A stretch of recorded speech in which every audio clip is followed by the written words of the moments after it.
Here we go again. And I also have an update tonight on the case of the singer David. Right now, the chances of Russia attacking the UK is considered by our analysts to be remote. Preserve civilization against the barbarians. The barbarians are out there. I could not go back to sleep. It's the only dream I can remember that I couldn't go back to sleep. We are now operating in a space between peace and war. Your avatar will continue to live. Your brain will be replicated through artificial intelligence. That is, in a lot of ways, the entire story of what we're trying to do under President Trump's leadership. And there are reports that he had been in and out of rehab as many as 17 times. There is no footage. I'll try to say it again. There's no footage that depicts this individual. Пустующая страна, их зарубежные покровители от разговора по существу откажутся. Россия добьется освобождения своих исторических земель военным путем. Listen, as we wrap up 2025, it's a good time to slow down and reflect on a year. If there's one thing we've all learned, it's that uncertainty isn't temporary. It's the world we live in now. Waiting for things to go back to normal isn't a plan, it's a gamble. For over a decade, my friends at Noble Gold Investments have helped Americans protect themselves and the people they love by diversifying their wealth with gold and silver. In an uncertain world, real wealth isn't digital. It's physical, it's lasting, and it's yours. So this holiday season, remember the best gift you can give isn't under the tree. It's peace of mind. And that's what Noble Gold delivers. Peace of mind, 1 ounce at a time. Before the year ends, take one smart step towards a safer future. Visit noblegoldinvestments.com and get your free wealth protection kit today.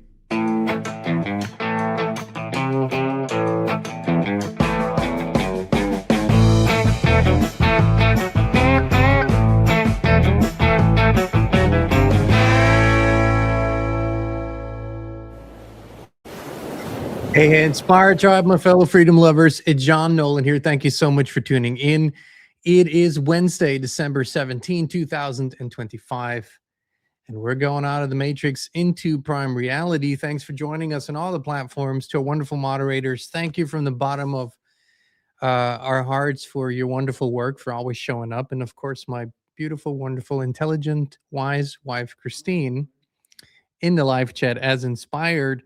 Also want to announce that we're going to, in the second half of the show, we're going to do an open Q&A. So if you want to ask questions, any subjects, please feel free to do so. And as soon as we open up sort of the live chat to questions, please put them in all caps. Not quite yet, but when we open it up.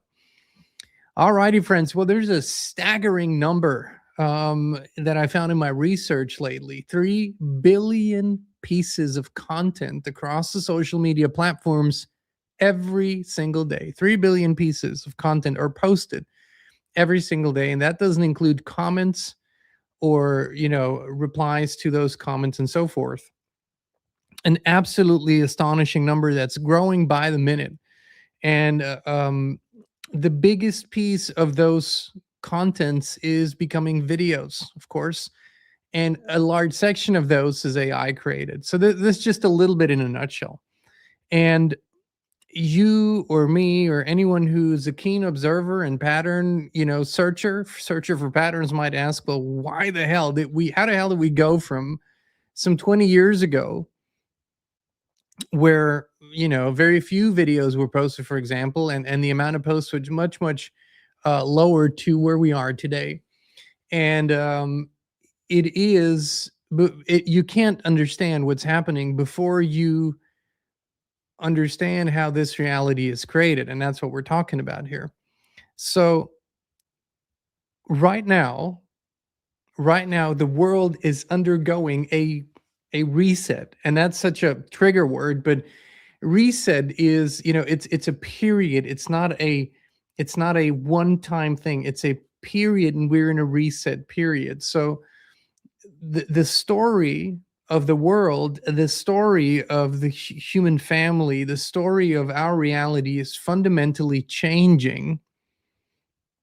The old reality as we know it is crumbling. We know this, that it's crumbling in almost everyone's perception, even in those who don't really think about it consciously. and then a new reality is being constructed. But how? This is the crux of it. This is what I really want to get into, because see, we're hitting, and we have been over the last days and weeks, we're hitting the construction points of reality. And when we really internalize knowledge properly, we can absolutely shift. Before we really comprehend on all levels what's happening, it's almost impossible. So these 3 billion pieces of content, of course, a large number is maybe insignificant, has very few viewers and whatnot, but the top 1%, top 2% of those pieces is literally shaping reality. But it's not those pieces of content that are shaping reality itself. It's the viewer and what the consumer of the content does with that content in their minds, in their thoughts, in their resulting actions, that is shaping reality. So in other words, many people believe that reality is written by the rulers of this world that simply program our world with their version of reality, and that doesn't work. It's impossible. Why do you think they have people show up over and over and over again, repeating a certain narrative, or being in front of the cameras, or putting out certain statements over and over and over and over again? What's an election campaign? You know, an election campaign is, as anyone who's ever been in the game of politics will tell you, it's a zero-sum game. Elections are not about anything but getting elected. And we all know that even the election process itself is rigged. However, with the caveat that you can't fake an election to the point where you can elevate someone who has zero support. Or maybe you can. Maybe they've done it, but it's unlikely. But elections are a zero-sum game because they're only about what the viewer, the listener, the voter believes. So you can say anything and everything, because elections are not about, or campaigns are not about integrity. Campaigns are not about truth. They're not about facts. They're not about wisdom. None about those things. They're simply about doing anything and everything you can to make the people believe that you are it. That's all. Whatever you need to do to make that happen. So what is it about? It's about belief. And 3 billion pieces of content every single day on social media are about shaping what we believe. Because see, we can only believe a new reality into existence. That's the only way we can do it. There's no other way to do it. There's no magical wand that anyone can wave and say, hey, new reality is here. No, it doesn't work that way. It has to be believed into existence. If it isn't believed into existence, it doesn't happen. But it goes deeper than that. We have a big sense of many things in reality as we experience them are fundamentally, inherently true. Okay. I to a certain degree, I probably believe that myself, and I live like that. But another part of me is aware that almost everything that I believe to be factual about this reality turns out to be fluid and flexible after all. So it is easy to understand that when it comes to society and societal's contracts and agreements. Like, it's easy to understand that a political system, for example, can only exist because enough people believe in it and adhere to it and acquiesce to it, right? A financial system can also only function if enough people believe in it and act upon it. An education system, you know, from traffic to how the medical system operates, they're all social agreements, and they require us to believe in them. And when we don't, they don't exist. That's quite easy for us to understand because we can, at least we think we can turn back time far enough to know that the traffic system as we see it today didn't exist 200 years ago. So it isn't an inherent part of reality. It's an agreement that we made. It's made up. We can change it. But when it comes to other factors about this reality, we're not so certain, right? For example, most people will tell you that a human being has to eat and has to drink, right, to live. That's a fact of life. I would say it's the most common experience by far in this reality, but it's not the only one. Now, if there is even a single human being who lives without eating or drinking, that's not a hardened fact anymore, right? But there's way more than one. So we have met them, we have befriended them and seen people who live as, one term is breatharian. Most of them don't even like to label them in any way, shape, or sense. But they do exist. People that have chosen to balance their energetic state without consuming food or drinking any fluids, including water.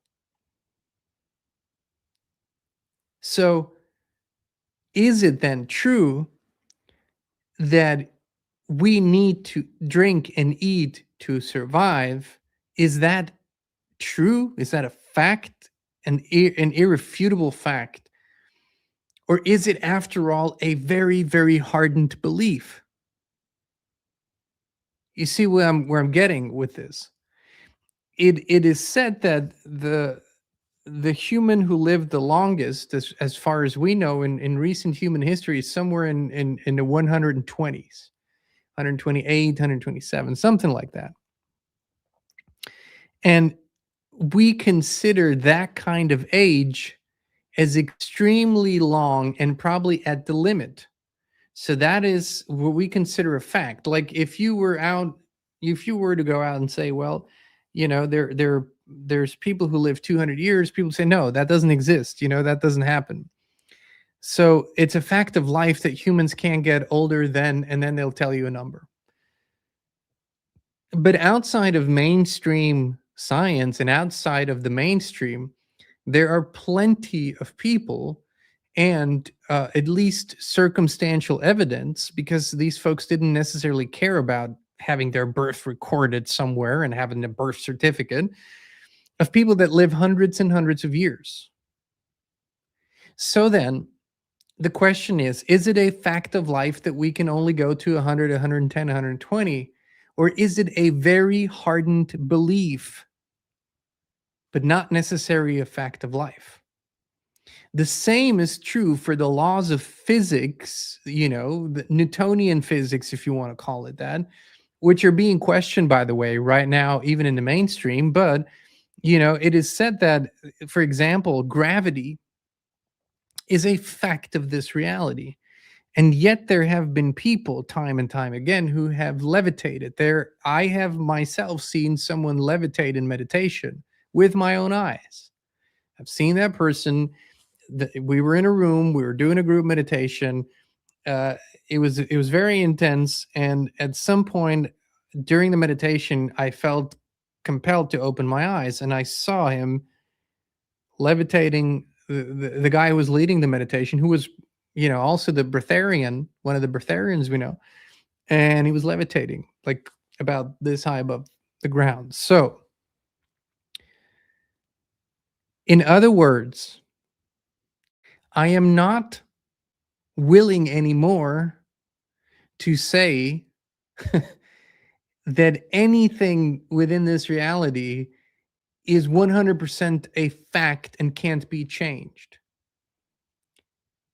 I'm also not willing to say that absolutely everything in this reality can be changed. I don't know that, but I have a sense that the more that I explore, the more I find that absolutely, the overwhelming majority of things in this reality seem to be created through belief. And the the energy that that belief directs in a certain way.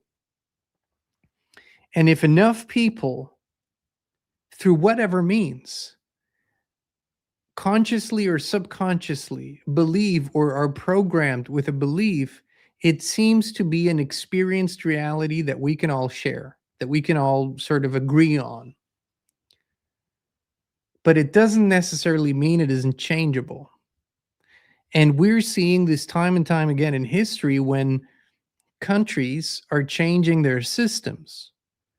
A famous example, that almost everybody knows about and many have lived through, is when the Soviet Union officially broke apart and when the communist system began to break apart and when a new system was introduced and when hardened beliefs that were held up for generations, which were treated as facts of life, all of a sudden had to be changed.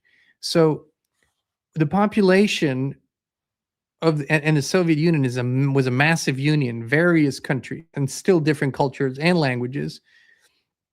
But let's just take the most famous example that everybody always talks about. Let's take Russia, for example, where you had a communist Russia with an entire story that people treated as fact because they were taught through generations, this is how the world works.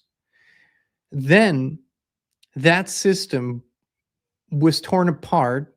We don't have to talk about the why and the who. It's never the way that we've been taught. And a new system with the same insistence was introduced to the people, and the people were urged to believe in the new system. The operative word being believed. They were urged, they were literally programmed to believe in the new system now. That's different. And people had to go and literally give up their former identity to be able to function in a now changing and evolving system and form a new identity. Now you might ask yourself, which of these identities was the truth or was a fact? Neither. They're both belief systems. And so is absolutely everything else I could possibly think of is sort of a belief system that we buy into. Another one, for example, is that in this reality, we have animals who are friendly towards humans, who are, who won't be a danger or angry. And then there are animals who are absolutely dangerous and feared. And the vast majority of people treat it as a fact. But time and time again, people prove that that's just a belief system in the story, that when you are in the proper state of being, state of heart, state of mind, state of frequency, you can connect with any other living being outside of danger, or let's say animal.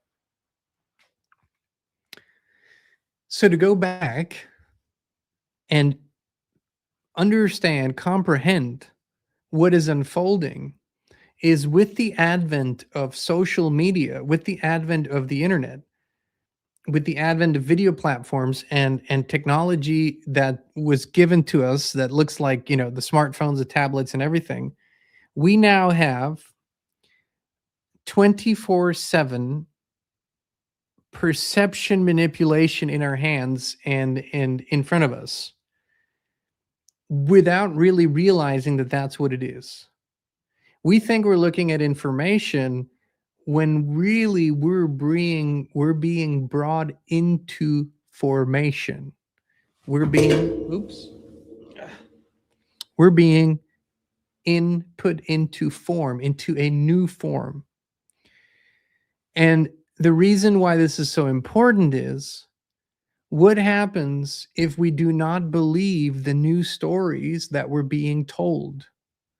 What happens if we do not believe the news stories that we're being told? What happens if we do not believe the story about the future that we're being told? Nothing dramatic happens. the story dies.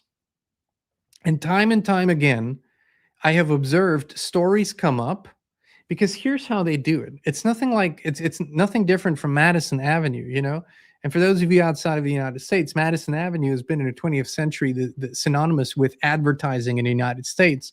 Madison Avenue in New York City, where all the big ad agencies are, that literally were so instrumental in creating the reality that we live in today through commerce, consumerism, and stuff like that. But it's nothing different from that. So when when these folks come together and they have their objective, their goal, and there's always a goal, you wouldn't think it's like, you know, a conference room of folks who come together and say, hey, you know, we want to implement this into the future of humanity. This is what we want to have. How do we get there? But it's exactly like that. They're pretty clear on how they want things to shape up. And then they hire and recruit the very best people to build the story on how to get there. They're writing the story. They're writing the movies. They're writing the music. They're writing the TV shows. They're writing the social media. They're creating the influencers. They're creating this entire theme. And not everybody in this theme is necessarily fake. They're just promoting the folks that help them get there. But what I have seen time and time again is a narrative was crafted. And it had all the hallmarks of a narrative. It had trigger words, it had a story around it, it had drama, it had fear, and then that narrative was presented to the people. And oftentimes it was a virus outbreak. That was very often Ebola, right? And they pushed that narrative out onto the people. And what happened was not enough people believed in it or reacted emotionally to it. They didn't get involved. Not enough of them anyways. And so because they didn't have enough sustenance and energy, that story just died. It just went away. It just poof, it just disappeared. Time and time again, I've seen that happen. And you did too. You just forgot about those stories because they disappeared. No one talks about it anymore. Remember the ozone layer? Remember the holes in the ozone layer and how that was going to kill us immediately? That was the climate change of the 90s with the ozone layer. It's all that everybody talked about. That story died. Nobody ever talks about the ozone layer anymore. Most people don't even remember what the hell it is. That story went away, just like thousands of other stories went away, because they were just belief systems. Maybe there was a speck of truth in them. Maybe there was a little bit of truth here and there, but for the most part, they were narratives created to make people believe in them in order to get reactions out of them, in order for people's minds to start imagining and fearing and worrying and creating and doubting and whatever is needed so that that particular version of reality could materialize. And so often it simply didn't. And so the Ebola outbreak that was going to wipe out 50% of the world and was going to disrupt all economies and bring everything to a halt didn't. And how many narratives did they had to pull out until they finally landed one with the COVID thing? I mean, that was years and decades in the making. And similarly, we're at this juncture where these new stories are being told to us. And what are they? A big part of the news story is that the end of our, biologic evolution, if you will, has arrived, and we are evolving. They're using this word as though it's just happened magically, evolving and merging with machines, and that that technology, as we perceive it to be technology, is now where the evolution is going to continue, and and that's how it's going to be. But that's just a story. That is just a story that they keep telling. They keep telling it through movies. They keep telling it through podcasts. They keep telling it through Elon Musk and Sam Altman and Ray Kurzweil and all the others. But what if enough people do not believe the story? Would it face an Ebola-like, demise? In theory, it would, because if a story isn't believed, it cannot survive. No story can. The only stories that survive hundreds and thousands of years are the stories that are being believed by enough people. And then they harden into experiences. See, when people have the stigmata, right? They have the same marks as allegedly Jesus. Well, I should say Yeshua and Zaret, actually, but the same marks that he had from being nailed onto the cross. But what creates those? Is it really a supernatural, do they really receive them? Is it part of their devotion? Is it part of their religious and spiritual devotion to Jesus? Or is it their intense belief in it that makes it so? And we underestimate that power of our belief. We underestimate it every single day. And that's why all of this is happening the way that it's unfolding. So what I'm encouraging you to do before we open up the Q&A section is, in order for you and me, and we need to do it all. Like I'm the first one to say I need to do it just as much as everybody else. Before you begin your day, see, 20, 30 years ago, your day would have been limited to the interactions with the people in your immediate world and TV, okay, radio, TV, yeah, which was impactful, very impactful, but not nearly as impactful as what we have now. But now you are going to interact usually on any given day with an incredible amount of information that you can't possibly consciously analyze anymore unless you really slow down, which most people don't. The next best thing that you can do is every morning, as a part of your morning ritual, is to connect to the energy of truth. Okay? What does truth feel like?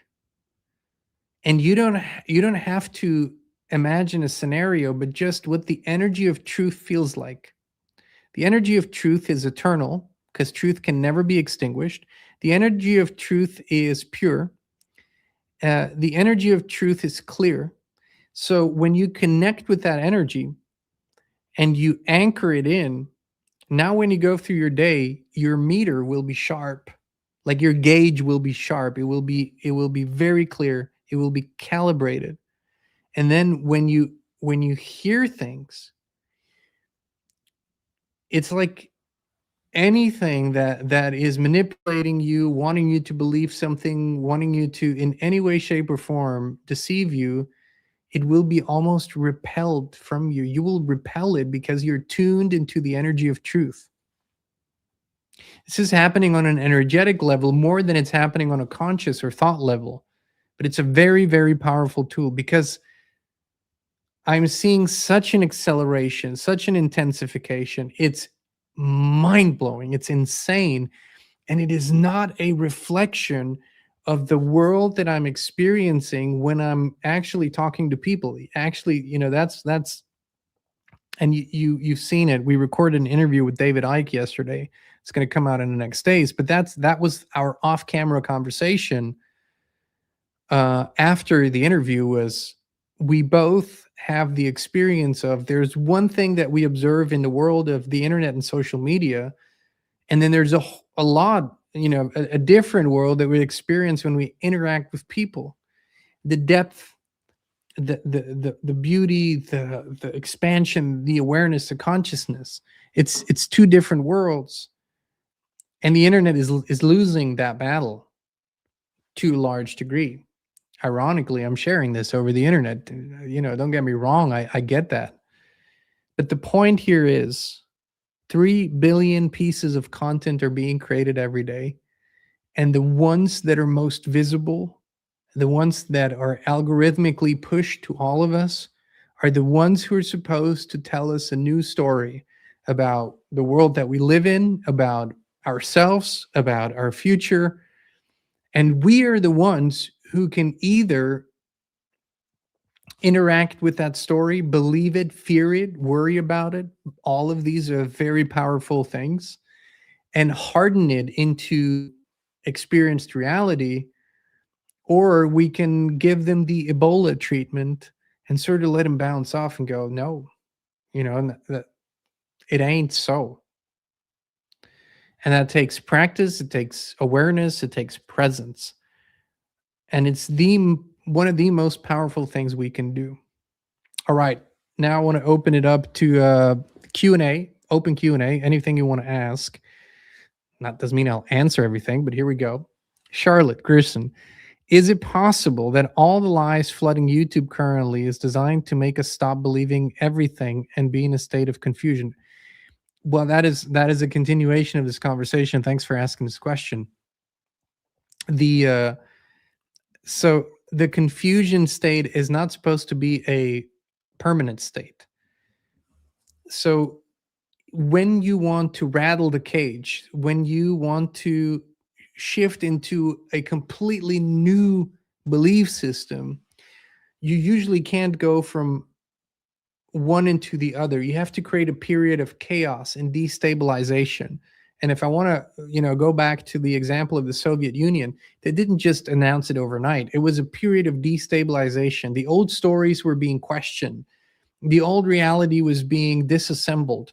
Voices of doubt and all the hallmarks that we see today were present then as well. And it took years. It took years and years to make that transition. And so then the chaos and confusion and the pain were big enough from that chaos and confusion. So then when that happens, when the pain point has been reached, maximum confusion, maximum unclarity, you can then bring in something that gives people relief, which is a clear new belief system, something that's going to help them live better, be better, whatever, and boom, you got it, right? So this is the transitioning period. Chaos is never the end goal. It's always, order from chaos is their motto. So it's always just there as a tool, not as an end goal.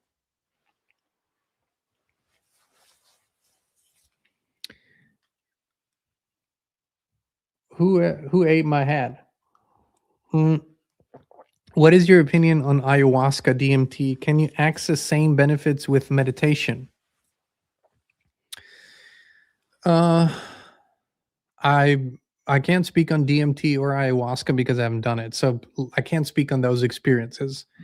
What I can speak on is my experience with deep meditation, which is fundamentally, I'm not saying it is exactly the same path, but ultimately it reaches into similar levels. I think what I can say is that because of my deep experiences through conscious breath work / meditation, very conscious, I had such expanded experiences that my desire to do ayahuasca and DMT sort of, it never went beyond a little curiosity. That isn't to say that that experience might not be in my future. I'm just saying I don't believe it's necessary. And you will the operative word is believe here, right? Once again, some people believe you can only have this expanded state of awareness if you use a substance. Other people, however, have the experience that they can reach extended space of awareness, spaces of or states of awareness through conscious regulation of their inner hormonal processes, which is a lot of what meditation, by the way, is. It's activating the energy through your spine, it's proper breath work, and it's a manipulation of the glands in your body in order to produce sort of a biochemical environment that allows me, to reach out beyond the body.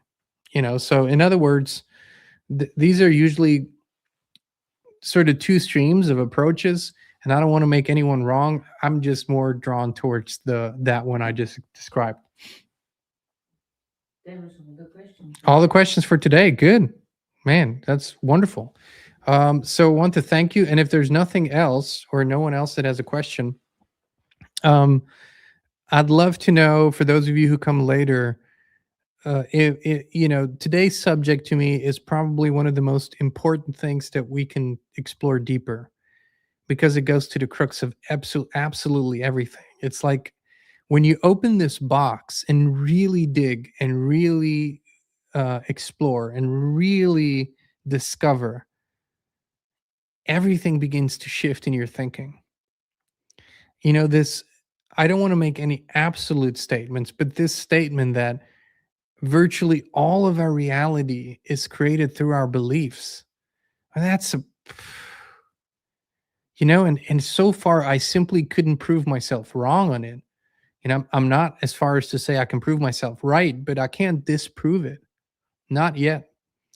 And there are people probably who will come up with things, and I could think of things, sure. But to a very large degree, this seems to be true. So if this is something that you have thoughts on, questions on, or would love to talk more about, would love to do it. All right, friends, thank you for tuning in. Thank you for being here with us. We love you, we appreciate you, and we'll be back with you again very, very soon. When you're in an FLFE field, is you are interacting with a field of a higher level of truth, and maintain and keep it there at those high levels. We have experienced greater levels of truth because we're constantly in the field, not just when we meditate. I would encourage you to give it a try, and you can do it for free. You don't need a credit card or you sign up for anything. It's just a gift from them to you